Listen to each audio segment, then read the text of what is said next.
Is it on? Okay. There's no light on it. Just read the right answer. Okay.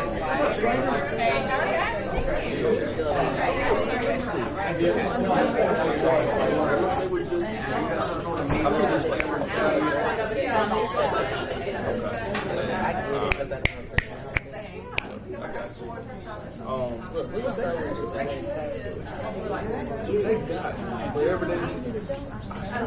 Every single one of them talk to me, I always suggest so.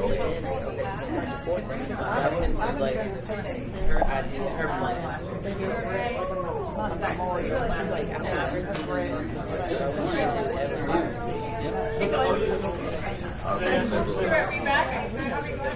Everybody needs to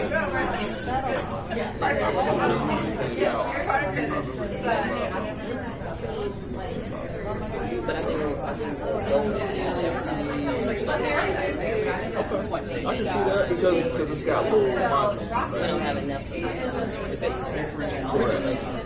So yeah, look. They're trying to push everything, push it down.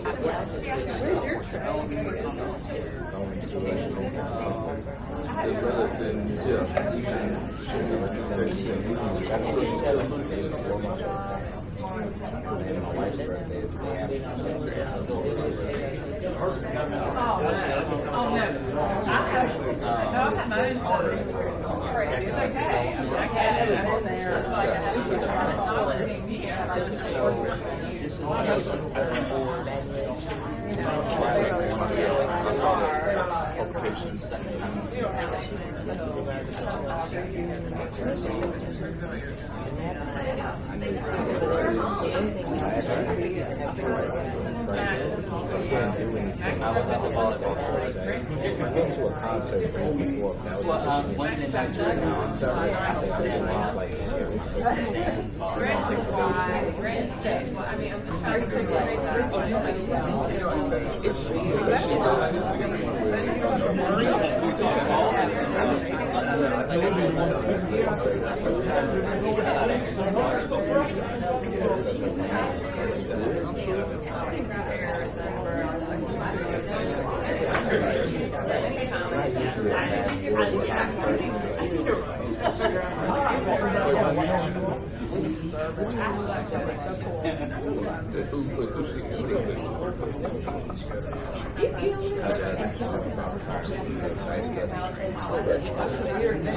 And I'm like, look, let's get at least get us a coordinator position.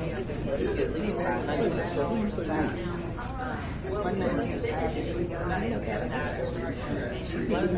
No, this is the Because they don't so she knows how everybody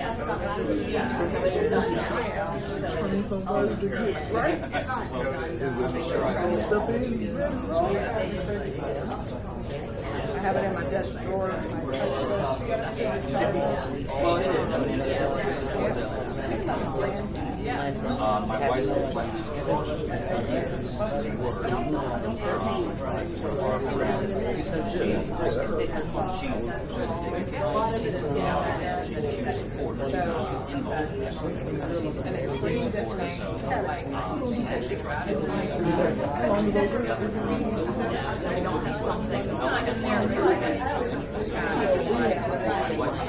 The other day, Matthew was we're novices. You're on court 67. We're on course 2. Well, we're looking over the first 2 courts that are down. But that's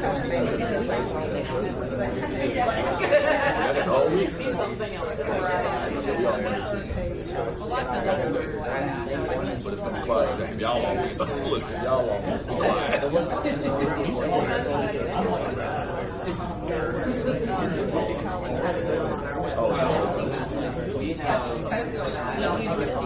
That's what I'm asking. You're with me. Yeah. Am I supposed to be? Wait to see. Oh, this is. Yeah, no, I'm not. this is where they get all their curriculum information and what's changing. And blah, But blah, I'm blah. just saying that it's got to be so they can I don't know. Well, I guess we might be accountants now.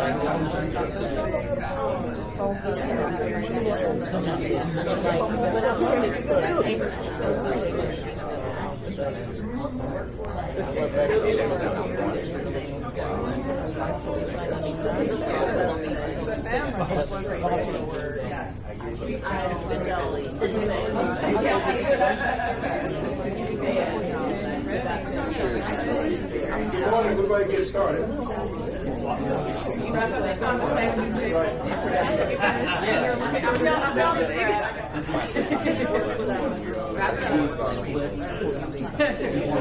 All right. Hey, How you doing? how are you? Good. Oh, here.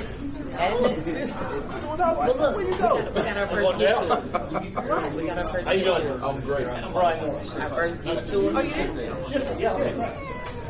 We're going to High Point. Okay, good. All right, We're going to plan it out for the whole week. good. Give me my money. Now, that's all you're going to do? Yeah. Told her probably going See my money. on. Finding y'all. It is.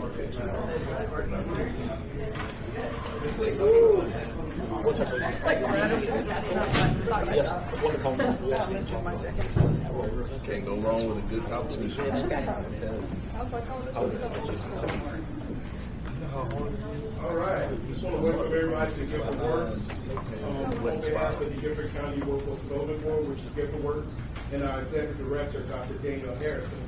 Again, just want to welcome you to GuilfordWorks and to the Work Ahead Workforce and Economic Exchange. So before we get started, just let's do some introductions to see who's at the table. And I want to start here and make our way on around. All right. Yes. Hi, I'm Dan Turner. I'm a teacher at Ragsdale High School. I'm here as part of an externship to learn a little bit about what it's does. It's been a great week. Really enjoyed it. Good morning, everyone. David Swepta. I am a business services consultant with GuilfordWorks. Hi, I'm Amanda Zabo-Huff. I'm the head of ethical leadership programming at Guilford College, and we're in this room to help figure out how to prepare Guilford students for the next generation of the workforce. I'm Graham Fisco. I am the Director of Talent Development for Action Greensboro. Our programs include Campus Greensboro, which I'm thrilled to share. We have almost 100 fellows here in Greensboro for the Synergy, Boomerang, as well as some other efforts. Happy to be here today. Hi everyone, I'm Megan Mabry. I'm the Vice President Marketing and Communications for the Greensboro Chamber of Commerce, and I will be talking to you guys in a little bit about the Guilford Talent and Workforce Guide that we have developed, and it's actually running now. Good morning, Meredith Berger, Director of Existing Industry Economic Development for the Greensboro Chamber. Good morning, Wanda Ramos McPherson.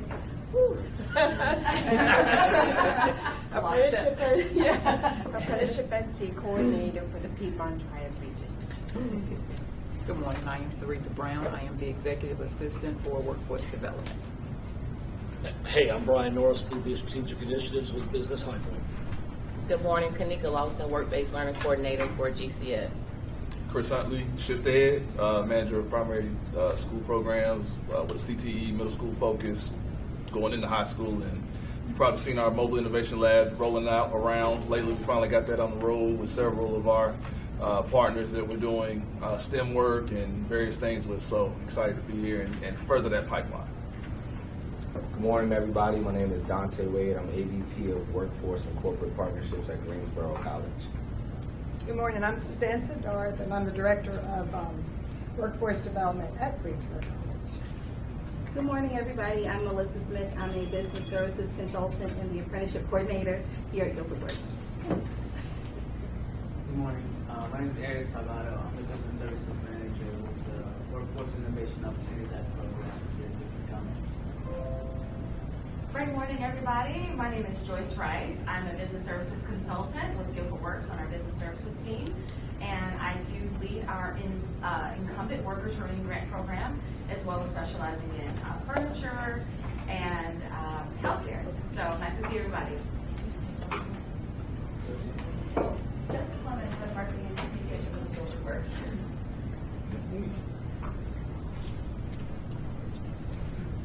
Can y'all see the screen? Good to see you. See one other person. You guys, some breath. Sam, if you can introduce yourself and Sorry, good morning. Hi, I'm Jim McSorley. I teach at Andrews High School. This is my 19th year with Guilford County Schools. I'm a CTE teacher. Used to teach in media and television because my former life I played a character on TV. I was a sports anchor at Fox 8 15 years. And so now I teach business management, business essentials at T. Wingate Andrews High School, home of the 2A state champion track team. All right. All right, so the purpose, this group right here is really to create a workforce and economic development entity and ecosystem that supports workforce and economic development initiatives, programs, services throughout Guilford County and the greater region. Some of the meeting objectives today is really to provide an update on some of the upcoming events that we have around workforce. Also to inform stakeholders of the information that we're going to share with Greensboro Chamber and how we can take part in it, but also help support industry through this particular platform tool. And then have an open discussion regarding the challenges and the direction of the workforce system as a whole. So when we look at the workforce system as a whole, we're talking about more than just the workforce force. We're talking about training and education entity, whether it's K-12, the community colleges, and the university system. But how can we improve the connection with communications, not only with workforce, but also with our economic development partners?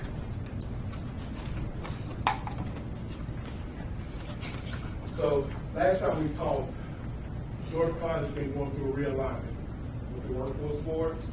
Initially, 23 workforce development boards across the state of North Carolina, supporting about 85 NC Work Career Centers. As of Saturday, this upcoming Saturday, it's going to be down to 20 workforce development boards. Okay, so the state's going through a realignment.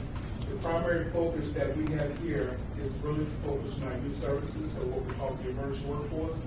Those are the ages 16 to 24.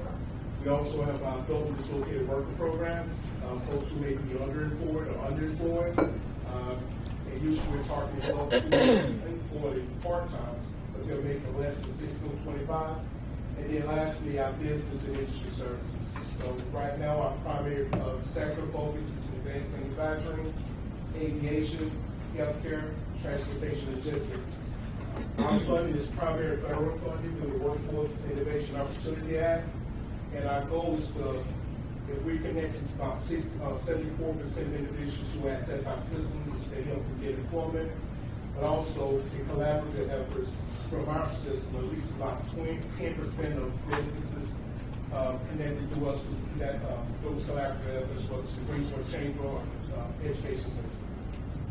Some of our brand affiliations, GuilfordWorks, CNC Works, but we're part of the American Job Bank, which is a national brand. So I talked about the workforce boards being there from 23 to 20 across the state.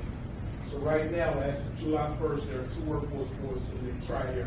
So we have GuilfordWorks, and then the other workforce board is the Piedmont Tri-Regional Council. And basically, they're supporting about 12 counties roughly in the Piedmont Tri-area. So when we look at the circled areas, operating in one of the locations, as far as when we look at our comprehensive centers, we have the High Point Center, and we also have the Greensboro Center, which we're currently at now. And we've added a youth center downtown Greensboro. So we support a regional workforce when we look at all the boards of about 800,000 plus, 70,000 job seekers. There are about 9 NC Works centers in the Triad area that connect, that we work with our training providers, job seekers, but also employers. some of the program services that happen within our career centers. You see some of the things as far as connecting folks with career counseling. We provide scholarships for folks to go out to school, whether it's the complete credentials, whether it's a 2-year degree or the back end of a 4-year degree, but also certifications. We have wraparound services to help individuals to complete training, whether it's support through transportation, child care assistance, or just tools and things they may need to complete school, but also start employment. And then there are other things that we do as far as providing post-job placement assistance. We have work-based learning opportunities to connect talent to employers, and then some of the community connections with our network.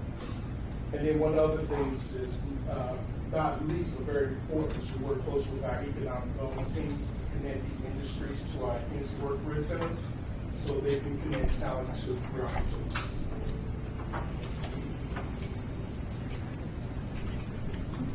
When we look specifically at the business services and some of the things that we provide here, when we work with industries, we assist individuals or those companies to recruit and post their jobs through our operations and agency work systems.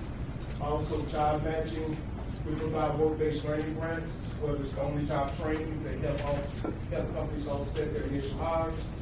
We provide income and worker training for companies that need to address skill gaps, and these individuals will be in place at least 6 months or more with the company.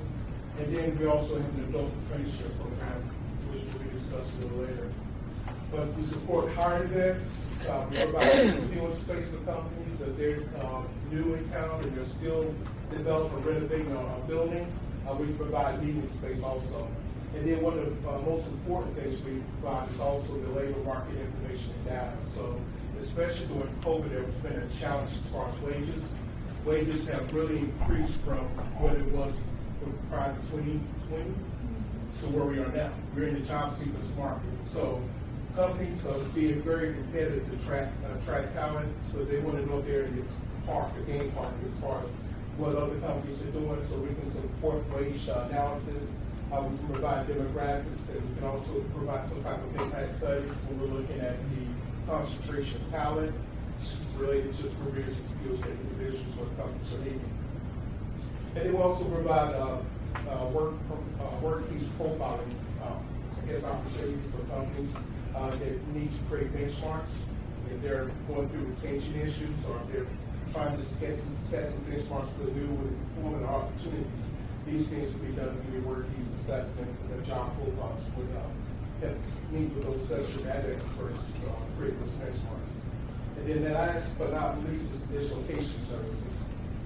So when companies either lay off, close, or whatever, we connect these businesses with the opportunities and resources to support those individuals going through transition, whether it's connected to our instant work career centers, through our community colleges, through community organizations that may provide some type of wraparound support with them while they're going through this transition.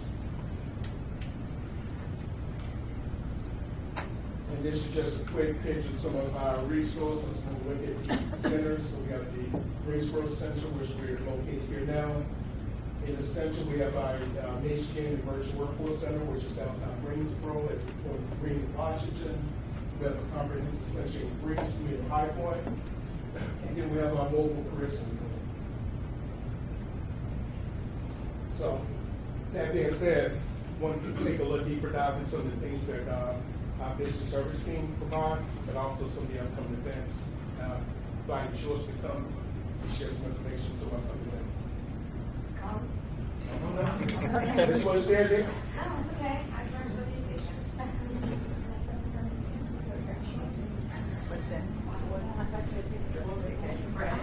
So good morning, everyone. Good morning. So glad to see everybody in the room today, and just really excited about this dispensation of workforce development. As many of you know, we are doing a lot in the way of collaboration and partnership, and I'm super excited to really see the idea of collaboration really being operationalized. So with that being said, we are partnering and working very closely with our economic development partners and our training partners in the furniture industry as of late. We have been extremely intentional, looking at Brian, with regards to how we approach this industry, understanding their market, and really trying to cultivate conversations that help us understand their needs to structure formative and synergistic discussions to eventual solutions.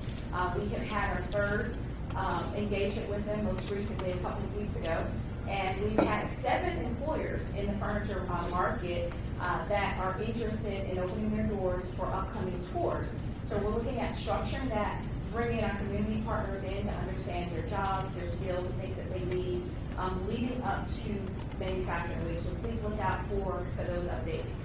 With regards to healthcare, again, and looking at collaboration and partnership, we are so excited about some of the work that we're doing. Myself and Melissa Smith, we've been working very closely with Dante Wade, who's with us this morning from Greensboro College, just understanding a lot of their new training opportunities to really help individuals that may not necessarily be looking for a 4-year degree, but really looking to get into healthcare. And there are some amazing opportunities, and we've been able to start unfolding that with our community partners specific to healthcare and IT, and actually a merger of both. So very excited about that collaboration.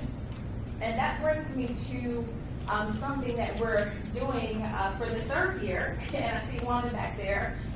We are doing our 3rd annual Healthcare Workforce Summit.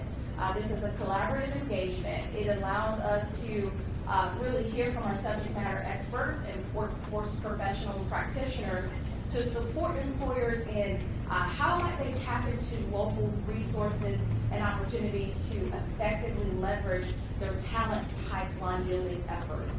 This is really an employer industry-centered effort, and it does take a lot of collaboration, a lot of work in partnership. So when I say that collaboration is truly something that we're realizing, I really do appreciate the partnerships that we've been able to develop in planning some of these initiatives. This event is going to happen on July the 12th, and Guilford College is going to be our sponsor for this event. Dr. Amanda, how are you? So we're very excited about that. I was glad to see all of you there. Exactly. Everyone's Exactly. On the beautiful campus of Guilford College. So we're super excited about that. We have an amazing panel. We have 2 speakers and 2 panels. One panel is going to really center on the career pathways, the training aspect of it.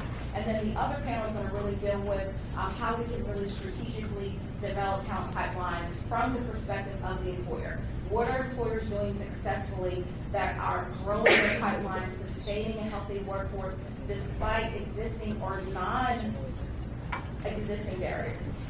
So, there are barriers that we are aware of and barriers that we're not aware of. And we want to find out what's working and what types of best practices can we share with our employer and community audiences so that we can go on to continue to have effective workforce. So that is essentially all I have to share, Fred, with regards to what we're doing within healthcare and advanced manufacturing. Please look out for links and would love your support. Thank you for being here. Thanks. David. Good morning again. My body was not built to stand behind a podium, so I'm going to stand out here. One of the things I failed to bring up when I did the introduction is my industry sectors are transportation logistics, construction that does include skilled trades, and then Melissa, Joyce, and I all share advanced manufacturing. So yesterday, actually, we wrapped up a transportation logistics hiring event. We had several local employers and training providers that were here. I had a really good showing from the community. A lot of those industries, or a lot of the people who attended really felt served, and we were able to make some really good connections with that. But for upcoming events next month, on July 27th, I am doing a diversity, equity, and inclusion initiative that is titled Building Your Culture of Belonging. That will be held out at the GTCC Cameron campus. And really the focus of this is to just educate our employers in Guilford County about the benefits of having a DEI program within your organization. Topics will be included how to build one, maintain one, best practices. We have 2 amazing speakers lined up and a really good panel with questions and and we'll be answering questions from the audience as well. So it'll be very interactive. It's not going to be sitting back, just taking notes. It's going to be a lot of interaction, a lot of back and forth, so we can all learn together. And invitations for that will be going out very soon, so hopefully we'll see everyone in this room out there on the 27th. Thank you. Mrs. Smith? Over the board. All right, good morning, everybody. I will try to keep this very brief. Again, my name is Melissa Smith. I'm the Business Services Consultant here at GuilfordWorks, representing the industries of aviation, aviation, information technology, and we actually also came in at advanced manufacturing. Aside from that, I'm also the apprenticeship coordinator from the statewide and nationally recognized Year Adult Apprenticeship Program, as well as the certified ACT job profile with my colleague Dave Sucker. Want to give you just some highlights on what we're doing currently here at GuilfordWorks. I'll first start with our Year Adult Apprenticeship Program, which is our program that focuses on providing pre-apprenticeship to apprenticeship opportunities to young adults and adults here in the Guilford County area. We've seen great success with our program in working with Apprenticeship NC. I certainly to shout out Wanda Wayne McPherson and Tiffany Jacobs, our apprenticeship facilitators. We certainly thank them so much for helping us to monitor, register, and keep us above the age and thinking out the box in our apprenticeship program. With this program, we've been able to successfully solidify employer partnerships here in the area. We currently have, I think, a solid 11. However, we have about quite a few programs in development. And that's certainly thankful to our community organizations here that see value in apprenticeship and pre-apprenticeship and with our employer partners. Currently, we have programs, we try to have pre-apprenticeship training opportunities and apprenticeship programs to employment in those in-demand occupations that Fred mentioned earlier. So those advanced manufacturing, aviation, your transportation logistics, and your healthcare. So far, we've been able to create apprenticeship programs to employer partners. In most of those areas, we do have one in development currently with healthcare.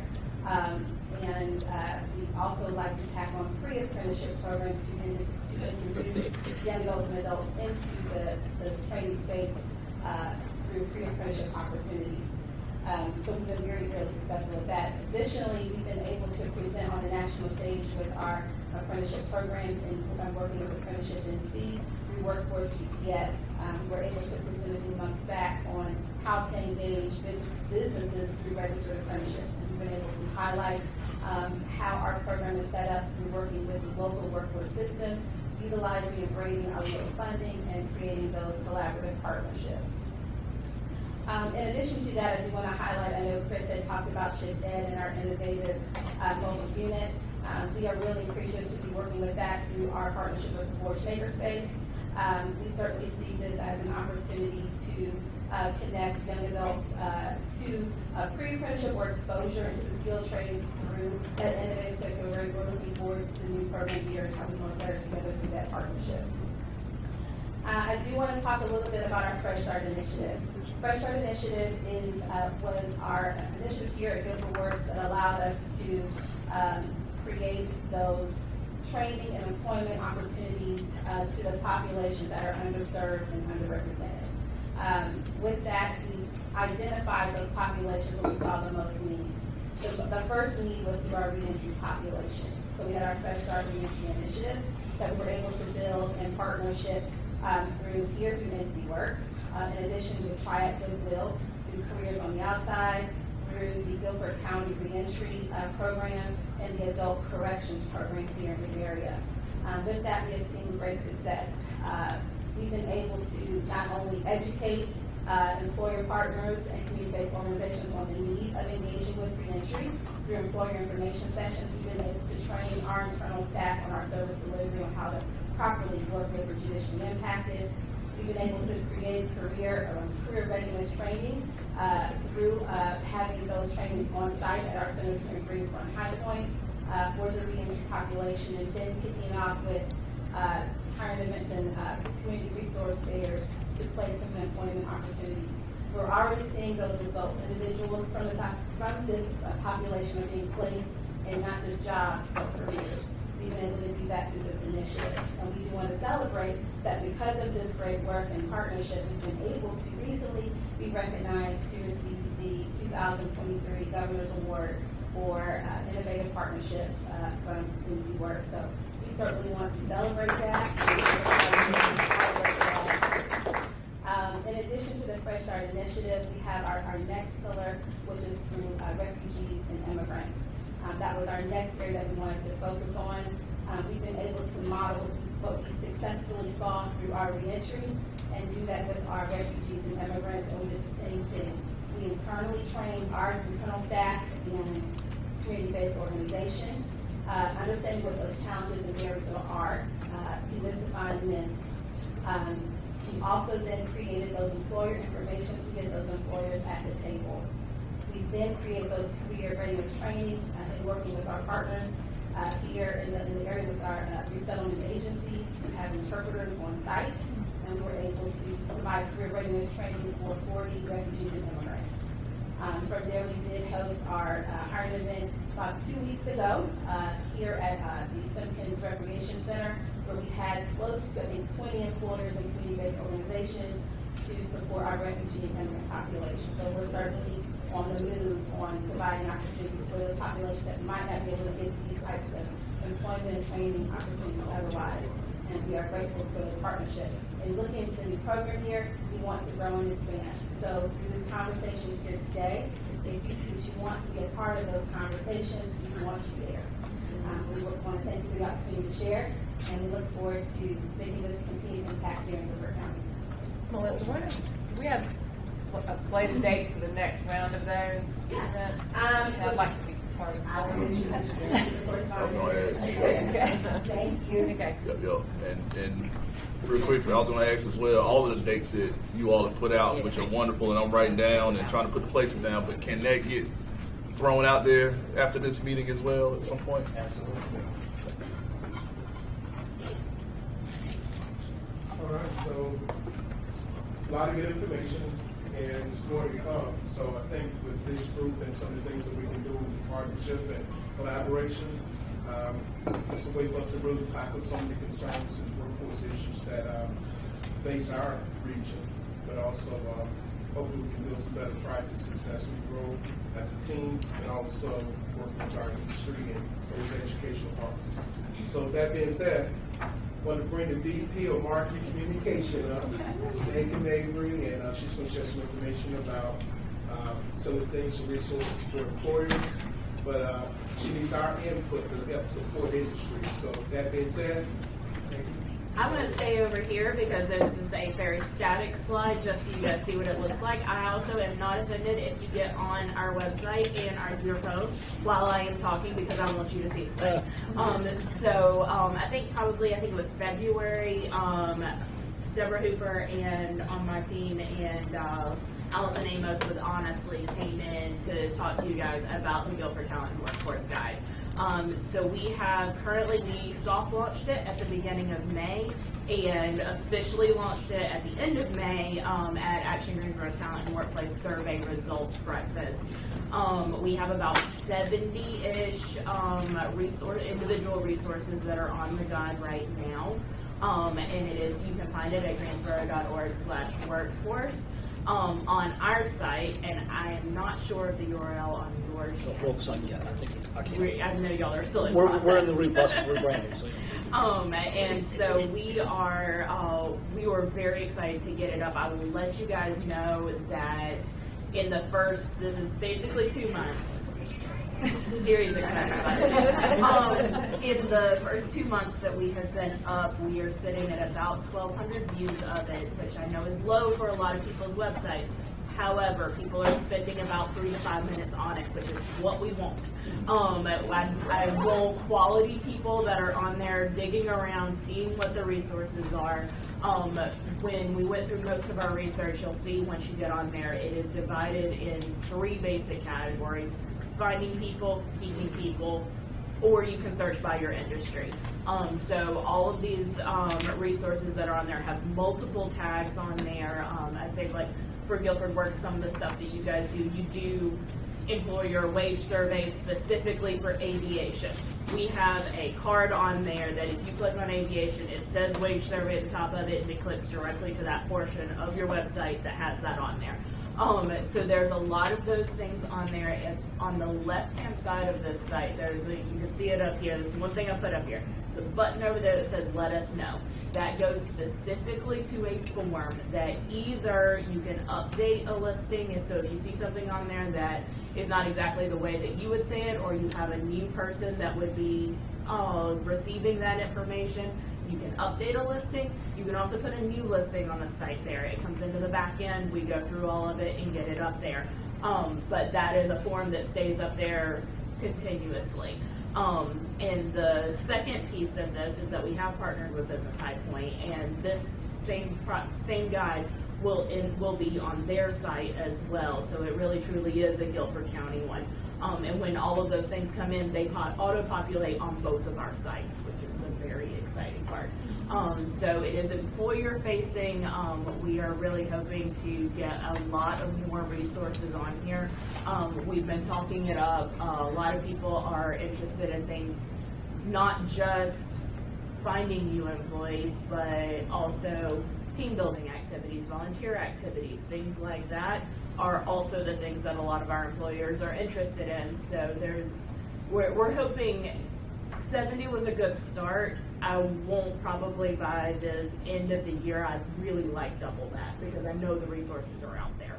And we know that our employers are looking for it. What we have promised everybody is this really is a vetted Google search for them. So many people are looking out for things and don't know if this is something that is actually real. Is it something that can help them? They're getting lost on a website. This is the best way for people to get specifically the information that they need and something that they know is actually going to be helpful for them versus just stumbling around on other people's websites. And so we are absolutely thrilled that it is up and running and functioning right now. And we are also not offended if you see something on there that's like, I don't understand what that is, please let me know. We are hoping to also, as the year goes on and into next year, we're hoping to scale this. That's some of the next conversations is to start branching this out into other communities and having that conversation that this can go a little bit wider and be replicable for other communities as well, and be able to search across this, because we know some of our employers aren't just in Guilford County. They do either pull from other counties or they have locations in other counties.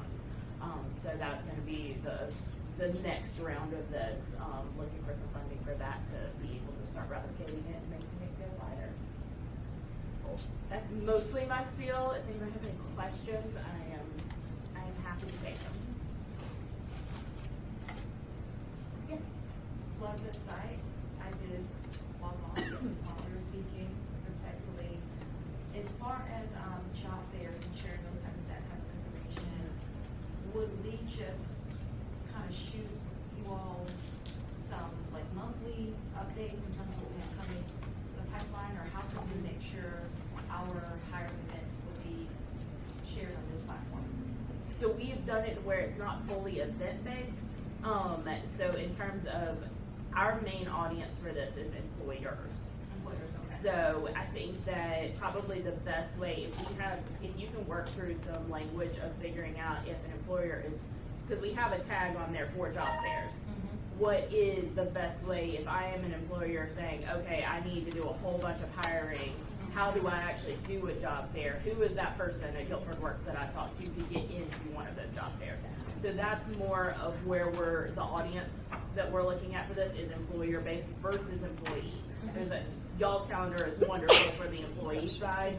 We wanted to make sure that we were focusing on I am HondaJet and I'm trying to figure out how to get some more people in here.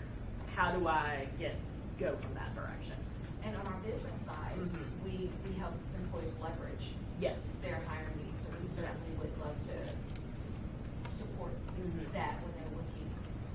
Yeah, and that's, if you guys want to have, I am happy to sit down with y'all and we go through a form and figure out, okay, how do we get this on here in the best way possible to get people on there?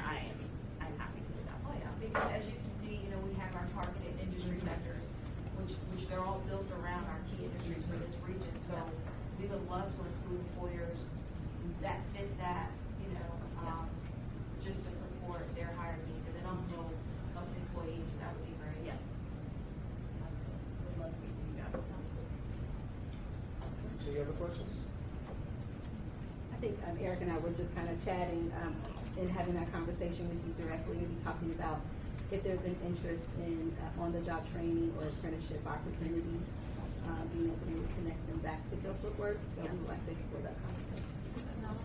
Yeah, Is it on there? There's some on Is there there. something Yeah, on there's a there? lot of them. But GuilfordWorks has And a we're number on of there? things. Well, Okay. GuilfordWorks has a lot. Yeah. I think you guys have about 20 resources on And they're there. all separate, as they Yeah, should be. and they are separated out. And that was really, I think that's the piece that I need y'all's help with, because we were able to do some research on our own. We were able to send out some things. I know some came in from you guys, but we would like to make sure that I don't care if 50 of the resources, we get to 200 resources on there and 50 of them are GuilfordWorks. You guys do the majority of the work here. Like, that needs to be, I want it to be able to where it comes up. I'm searching all of these little click boxes and getting something specific. That is exactly what I need, and I'm getting the exact person that I need. That is the goal of this site. So I think that when we first rolled it out, people were like, oh, well, it's just one card per organization. It's like, no, I need as many as you possibly do to make sure that people get into the places that they need. That's good. Okay. Yeah. Love having that exposure through another platform, because you'll have a whole set of populations and audiences that you're connected with, and that leverages our exposure and vice versa. So I love what you all do. I have a follow-up Yes. question. To your point that you just mentioned, that we can share as much information as possible. How would we go about doing that? Do we get in contact with you? What is that process? That little button that says "Let us know" that's on the left-hand side of greensboro.org/workforce, that goes directly to a form. It has a lot of options on it, and go through the majority of that. You can also fill out as much as you can, and in the description, be like, "Please help, please call me," or something like that. If you have some questions or anything like that, Fred can send out my contact information to all of y'all if you don't have it.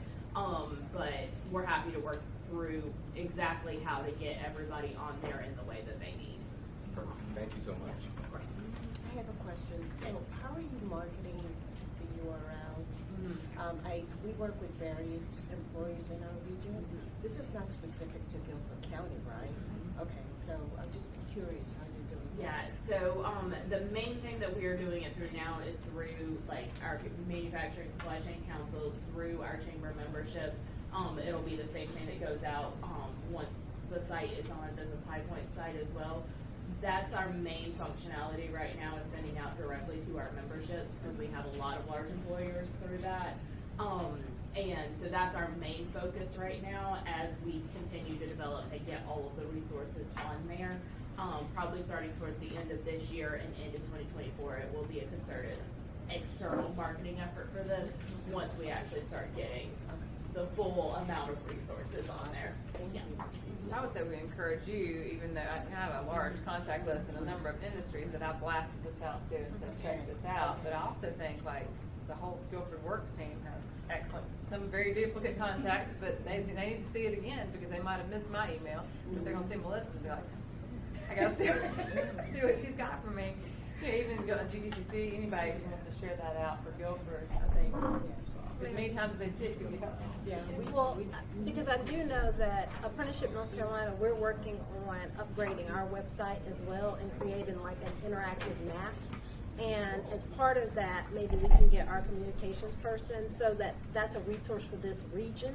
And so when employers go on, that would be something that could pop up. Yeah, So absolutely, and that's kind of that would be my hope for apprenticeships, is that there is, when you click on I'm looking for apprentices, there's a lot of resources there because we know that we have so many, and I already know I want an apprentice and I know I want this program and I want to contact you directly to get that started, but also I may be looking at more resources. So yeah, there's a map of what it is.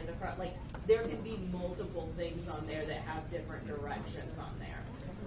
It's not just that one specific card.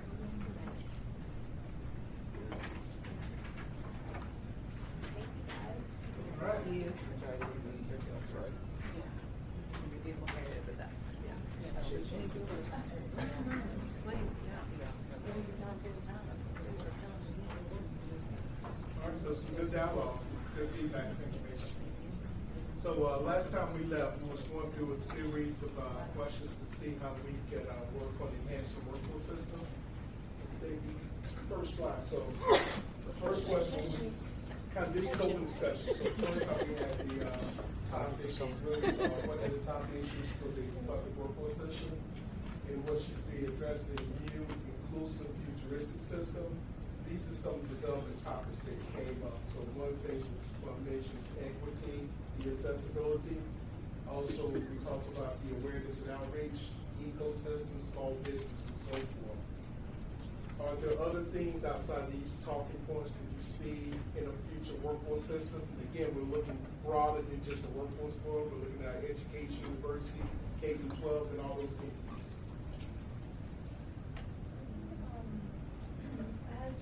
Since our last meeting, I've been thinking about this a lot.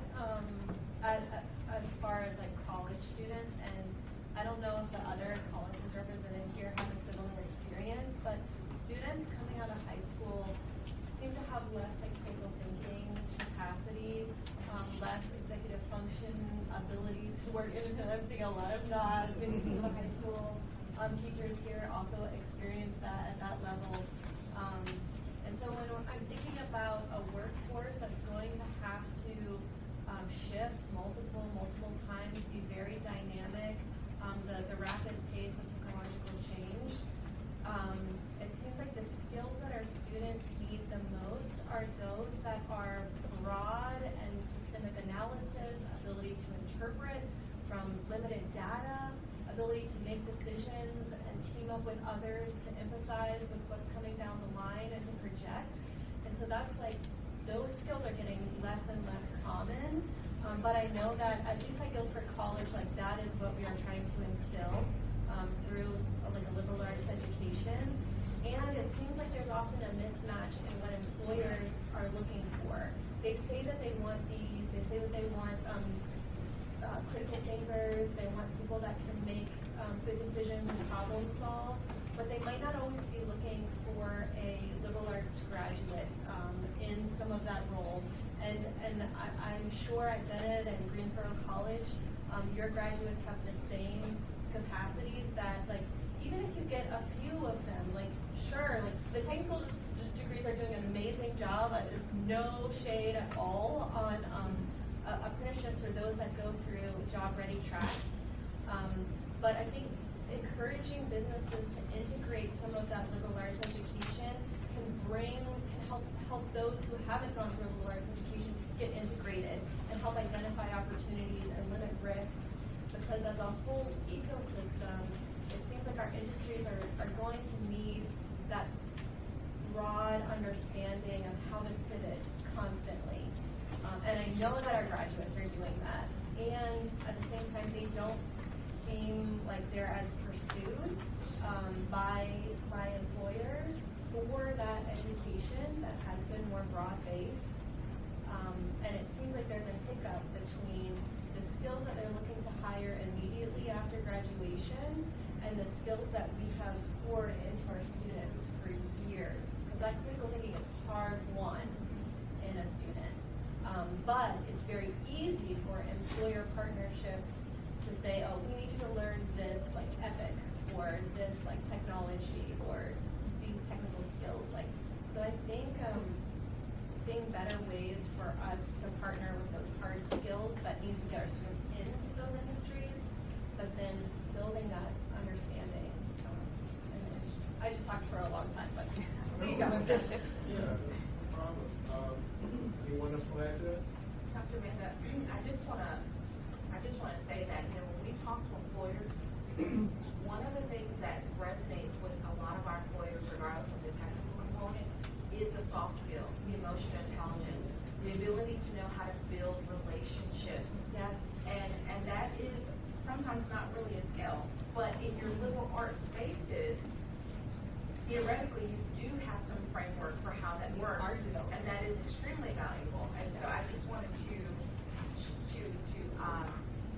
echo that. What it seems like the breakdown is when our students apply for jobs, like they're screened out, their resumes are screened out before they even get an interview. And because they might not have some of the, I would say, easier to learn technical requirements. And so one thing that we love to do, I know Greensboro has taken on a really innovative model with that, but yeah, we might want to partner with like specific industries that are looking for the types of like rigorous soft skill grads that we have and help to hone that technical skill gap just in maybe the last like 3 weeks or a summer course or something. No, go for it. Yeah, I was just going to sort of jump in, and one, I was going to make a blatant pitch here, but one of the things we just released our Guilford 2023 Talent Workplace Survey. Action Greensboro ran that. If you haven't seen it, please look at it. It's on our website. It is hyper-localized current data on Guilford County employers. We have more than 600 respondents that talk about those skill sets that they hire most actively for. I'm then going to echo kind of based on that and just share from my previous experience.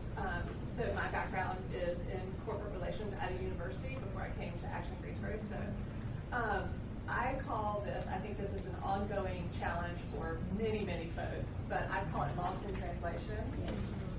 There's lost in, I mean, we've done work before, and I think often it's lost in translation between our business and hiring community and our students' ability to speak, share their skill sets. So often the training in the language, so are they speaking the same language? Is their resume reading the same way that an employer has a list of skills? Those skills are very specific. And do our students understand that they have those skills and have the knowledge to be able to talk about them directly in an interview setting and on their resume? So I think there may be some opportunity, often that everyone's talking about the same thing, they're just not using the same words. So our students, often students are the ones who are challenged, like, here, go talk about these things. Well, they don't necessarily, this is my opinion, know how to talk about that, but they have amazing skills. And so how do we create that? How do we translate in the space where we're connecting employers and students? So one, I'd encourage you to look at everyone, not you, a person. I encourage everybody to take a look at those skill sets because I found it very interesting to see, the skill sets employers indicated. We're going to do it every year so we can keep seeing locally what those skill sets are. But then how do we all come together as a community, create that connection, create translation between those folks? It's really important work. And I think a lot of schools do a great job with that. But at the same time, I think students need encouragement and being able to share that. We have that too. Yeah, yeah. So one of the things that we're constantly working on and that I'm charged to push out is our youth science assessments, which really answers that issue. We do our youth science assessments currently in middle school, and now this is the first year in high school. But that assessment is so much more because it actually gives them the vocabulary to talk about themselves, where they may say, instead of me saying I can talk, I'm a collaborator, I'm a team player. The vocabulary is given to them based off their results. So hopefully, as this will be our 3rd year with that in Guilford County Schools coming up, both from middle school who take a condensed version of that, and then when they get to high school, they take an adult version, which goes and never changes. And just to kind of give a little backstory on what youth science is, we've all grown up taking our what we call interest profilers. Just because I put I like to go outside, I get spit back. I should be a park ranger. I don't want to be in a park. Just because I love fresh air does not mean I want to be a park ranger or working construction or whatever. Just because I want to be outside. But that's what a lot of these profilers do. Youth science actually goes in, and there's no right or wrong answers. It just basically says what your natural gifted talents are. So when you see that student who sees this piece of paper and it's folded, instead of them seeing just a plain piece of paper, they're saying, oh, this is a 3D model of something that could be X, Y, Z. There's a reason why they think that way. That student who's gifted at math, there's a reason they could tend to go in accounting or statistics or data, whatever the case may be, And a lot of our students in Guilford County have the background and capacity for these jobs that we're pitching now for the pipeline. But because they don't have that particular exposure in the household or may not see that, my parent wasn't aviation, my parent wasn't a nurse or doctor, I don't know anything about it. And I don't even have conversations about it. This opens the door to that. So they get that exposure to not only the pipeline, but more importantly themselves. Why? There's a reason why I like doing drawing and sitting down, and there's a reason why I don't like to talk, because I like to process. They get answers why, and therefore can speak about that. So hopefully you'll see the fruits of our labor of that as we continue to do this. They actually get it, and I don't know if I printed out a copy, but and I apologize to take up time, but I just wanted to kind of show you just the vocabulary that they get from this.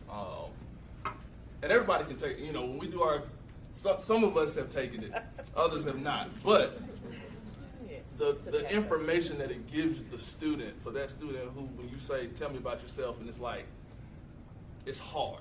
It shouldn't be that hard to talk about yourself. You, of all people, should know yourself better than anybody else.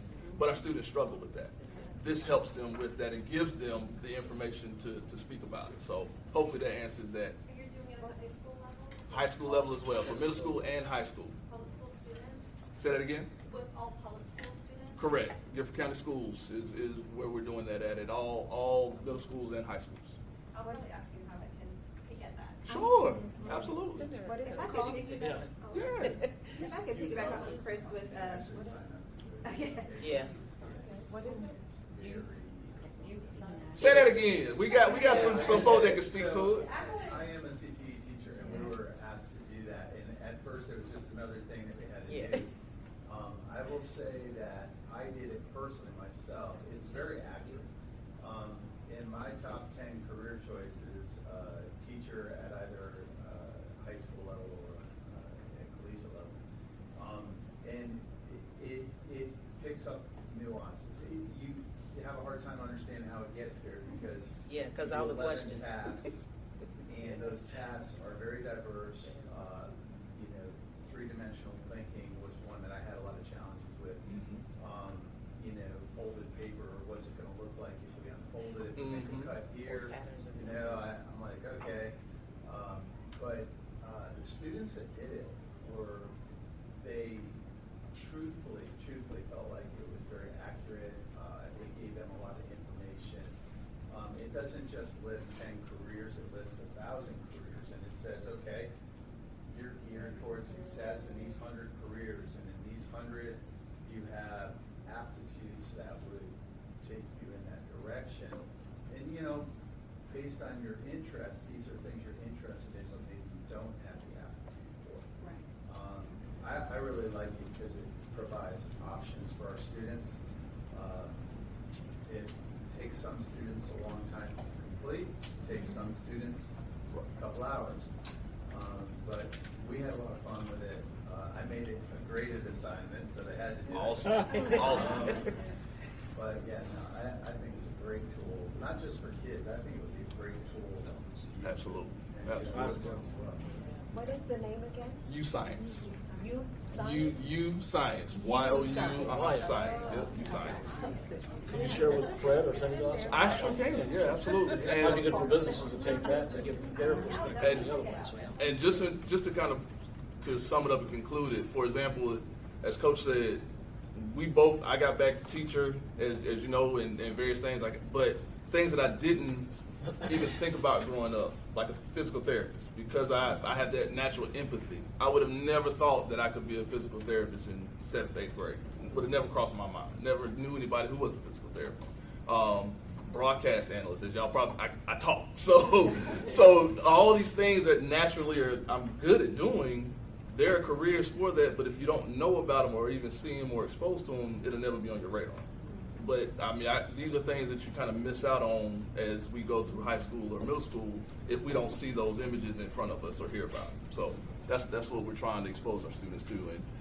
And with Guilford County Schools doing a fantastic job with their magnet and choice schools and actually being deliberate in where these students are going. We've got wonderful colleges who specialize in those things on the next tier. So it's exciting to get the students to see that early. I was also going to piggyback off of Chris with that. So here at GuilfordWorks, we're actually working in partnership with GTCC on the Working Smart certification for soft skills. And when you were talking about like with the self-awareness piece, the critical thinking and self-management, work ethic, we're kind of seeing the same thing here with our customers in the center and even just with talking with employers. So we're actually going to pilot a class. So we're looking at the students that could fall within, with Guilford College. So we're looking at those young adults and adults and pilot a class of 40 to do this module. So we'll be sure to build those skills. Yes. Those soft skills. Those soft skills. You really have to retrain the whole brain. You do. You do. But we'll be sure to share. I think we're looking at mid-July, I think the 17th through the 20th to pilot that class. So we'll make sure that we provide that to you all, so you can have participants that could be a part of that first class. And if we see success, we can certainly look at continuing. I wanted to add, you said Guilford College? Yes. So we recently met with Amber, Shay, and Gabby. Because a few months ago, I was asked to participate in mock interviews with CAPE of Kate. Yes. And when I got back, I could not stop talking about how impressive everyone that I did my mock interviews were. It was just like, it was the translating and rewording what they had on their resume to what they were trying to communicate as a business-facing staff or person. Yeah, because it's the same thing that I have conversations with refugees or people that are deemed lower skilled. They have very technical jobs, but they don't know how to put it on paper. And I think students, I had one that he said his only experience was playing on a football team. So having to dig in and have motivational interviews of kind of assessing, well, what's that look like for you? What's your schedule like for practice? How do you balance time management? And having him convey that on paper made him see that he does have skills. And someone else who was in childcare, she shared the same, on paper it looked very simple, straight to the point. But as I talked to her, I showed her how she had more to bring to the table for any job. And you can kind of see this non-verbal body posture just come out like, you're right. Because at first she was just really strong and just kind of weak. And then the more we talked, she had that confidence that she started seeing it for herself, that the soft skills are there, but you're saying just translating that on paper. And that's why I wanted to talk to Amber, just seeing how do we partner up with what we got going on here. We have a lot of trainings and a lot of just workshops that they can, we can collaborate and kind of build that up, but at the same time, it doesn't have to tweak a lot. It's just a little bit of refocusing that lens as to how they see themselves, so how they can present themselves going into the workforce, because being able to communicate transferable skills is more important because employers want to be able to train them their way. So being able to communicate that you're teachable, that's what I told refugee population is you have to learn how to adapt. That's that's critical. So if you could convey that over being able to operate a machine, that's more valuable than people realize. Yeah, Eric, you're the blessing that I was asking for, having some employer partners, because it is different for students to have that conversation with an employer rather than with Amber, who's doing an amazing job with Kate. And I know she's having these conversations, but once they actually talk to someone from the outside, like their anxiety is up here, and you're helping to lower it here and get some of that translatability. That's a loaded word. Translatability. Anyone else before we move? I wanted to share at Greensboro College, so we saw a real need for soft skills for students just being empowered to know what they can do, know there's more options than they think, that's out there. A lot of times they come to us and, like I remember one young lady came to us and she just wanted to be a police officer. That's what she wanted to be. And her father said, no way, no how, you cannot be a police officer. I'm just not gonna, have my daughter risk her life like that. And it was really hard to watch her struggle, because I teach a class there that takes them through, first we start the Myers-Briggs, and then we pair it with a platform called Type Focus, and they go through 4 different assessments: interest, skills, majors, values, you know, everything that they're about. And then, like Chris was saying, it comes out with, oh, these are the options for you. These are the majors. This is your kind of your talents, what you'd be good at, what you would enjoy.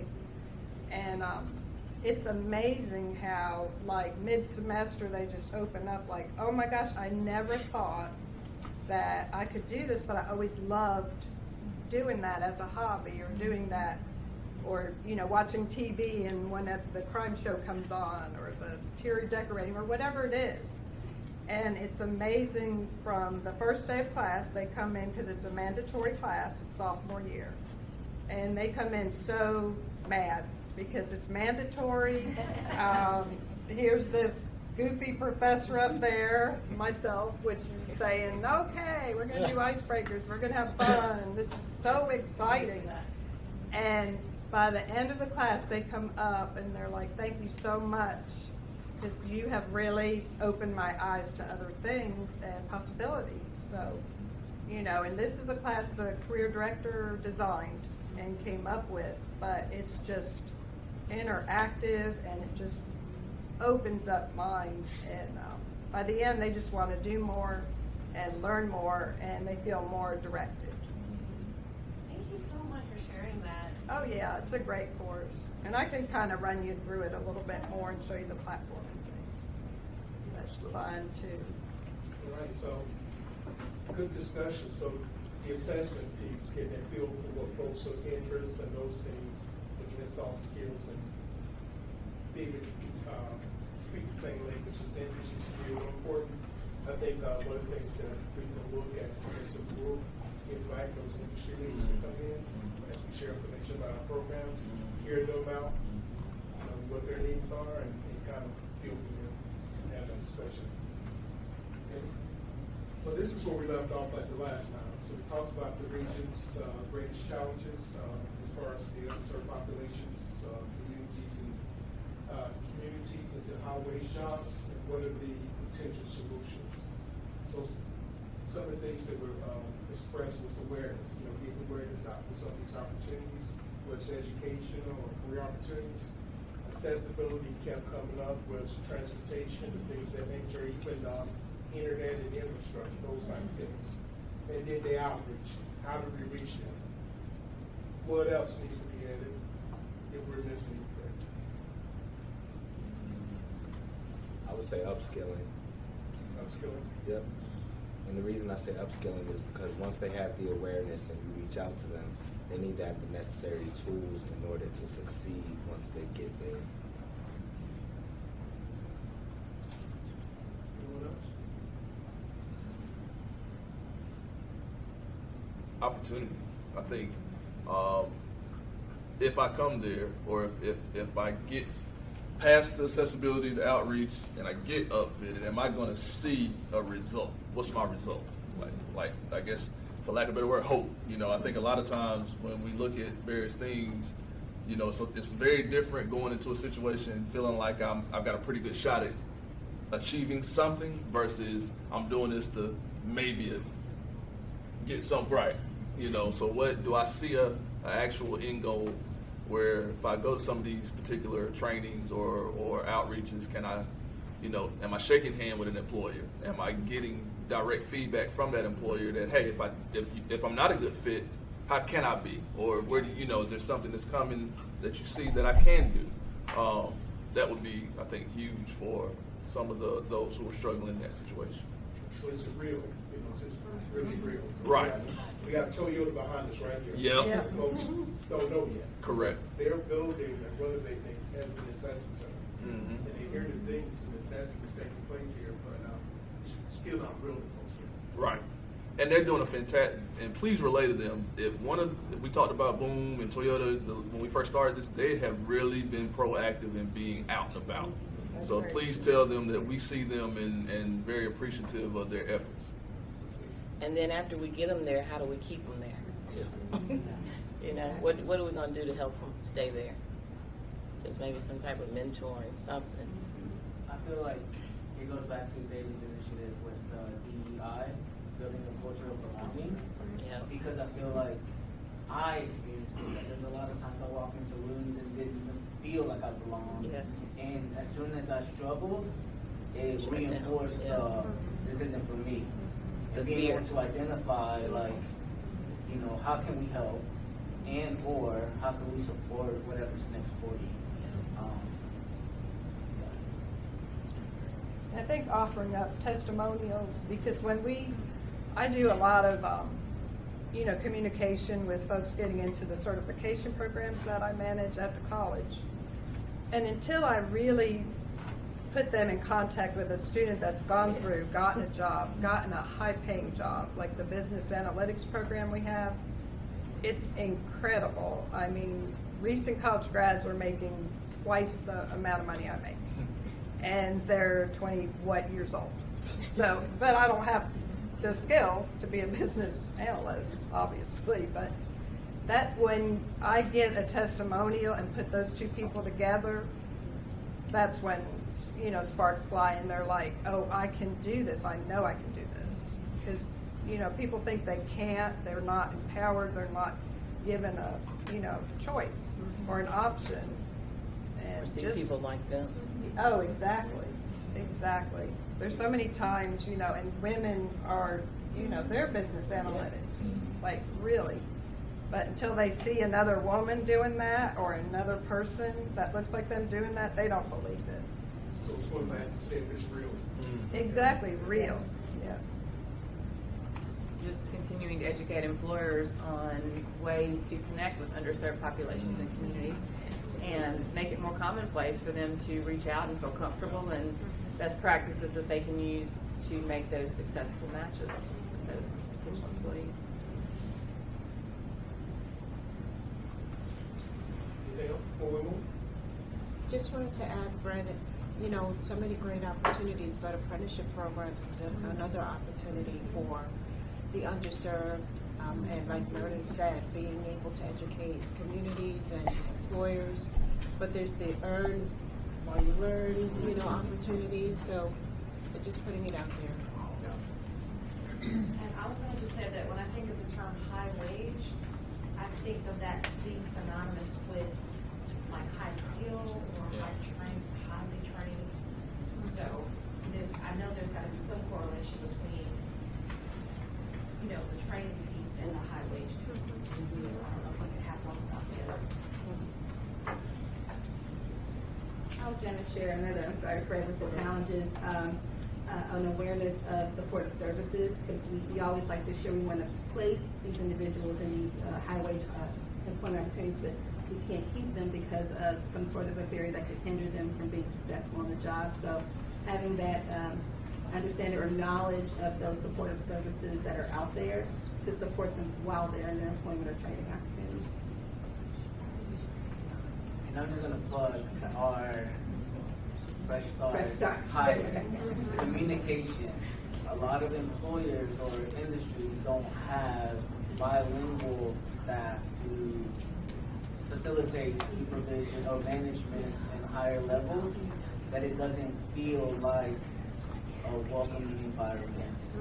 That communicating that wherever it needs to be shared, I think is critical for even being training providers or being, just trying to welcome in that population. You have to think of what we got going on internally. All right, appreciate the feedback. All right, so what organizations or partnerships are critical for implementing change and enhancements to the workforce system? I know a lot of us at the table. Is there anything else who needs to be at the table outside of industry for those industries? Probably somebody. If transportation keeps coming up like it seems to do, we need somebody in transportation to help with that. Yeah, I think I'd say probably support groups like HR groups, SHRM, things like that. I know a lot of companies have HR officials that are part of groups, SHRM, things like that, where they're able to learn best practices. They need to probably be able. You could pull in somebody from human rights if they're available in the city. Yeah.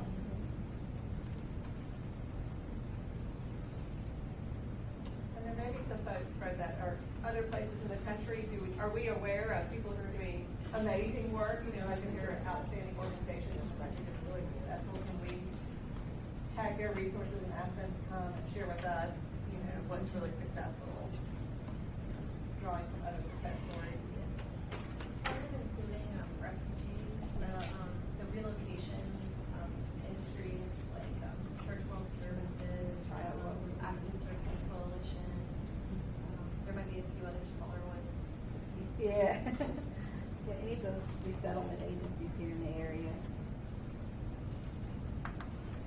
And Guilford County Schools, I know that they're like represented in a variety of different ways here.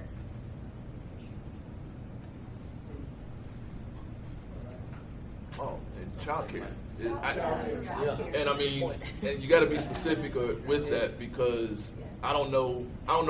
There's so many out there. I don't even know the national umbrella how they fall under whoever, right? But there's got to be something where we always see those single parents or parents who just don't have. It's just them. And so, what do I do with my child if I'm trying to get a career that's going to better our household? But I can't because I'm back and forth with my student. I think we just, I think it was with that, was it Triad Help Project Baby Love? That kind of works with that population. Okay. And I was, oh goodness, it just slipped my mind. But I was going to say, making sure with the reentry, making sure you have your reentry. There's reentry programs here in the area. Dismissed charities here in the area. Triad Goodwill. Department of Health and Human Services. Yeah. I wasn't sure if we're talking about like local government or like states, but I know that push or initiative for ban the box in applications, it restricts a lot of people from actually having a fair opportunity to be interviewed or apply for certain positions for an individual to make that assessment if they're the right fit or not. And we're trying to collaborate or make plans to work with the North Carolina Justice Center, who's really making that push. But yeah, we're talking on a bigger scale. I think that would help with the public workforce. I think the healthcare systems, like Canada's working with the school system now for this remote. I think healthcare systems would be really important to be part of the conversation to talk about.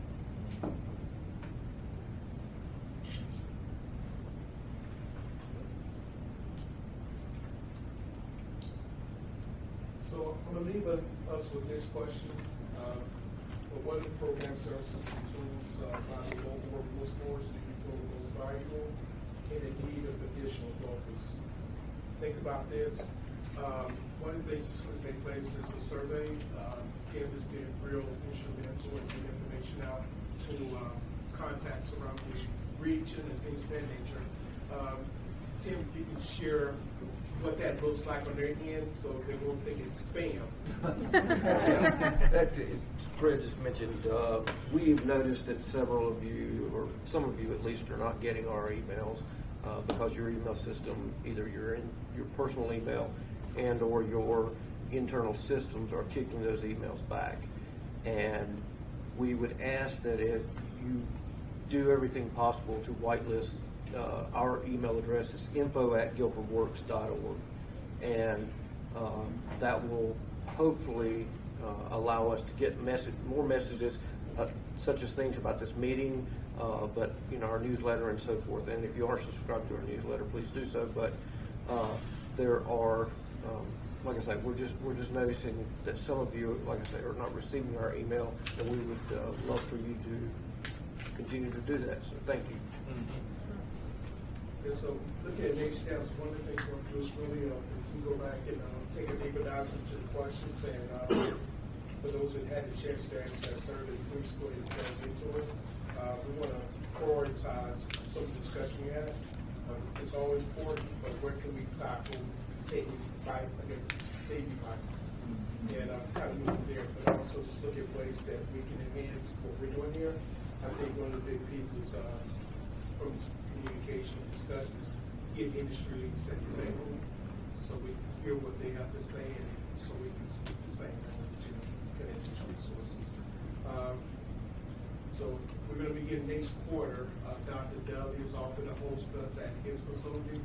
We want to also make sure that we'll focus on partners on the agenda. So we'll reach out to you if you want to, showcase some of the things that you're doing and some of the things that you may get some support with. Let us know as we plan, and we'll move forward from there. Anything else anyone want to share before we leave? Upcoming events you have? Well, I just had a question because there's a lot of different people I would like to communicate different things that our schools offer, things I would like to get. Is there an email list? Yes. For the group here? Yes. If you had a chance to sign in, please sign in. Yeah. It's okay for us to share our emails among each other? Yeah, Okay. Anything else? Anyone want to share? Any upcoming events before we leave? Well, I appreciate you, everybody. And we'll reach out to you and see how we can go from there. Thank you. How you doing? How are you? So you are in the business. Yeah, thank you. I appreciate So is that it. an association? Is that like a national thing you're part of? It is. It's a board that I've been on since like 2017. So they're a national organization. They have a state president.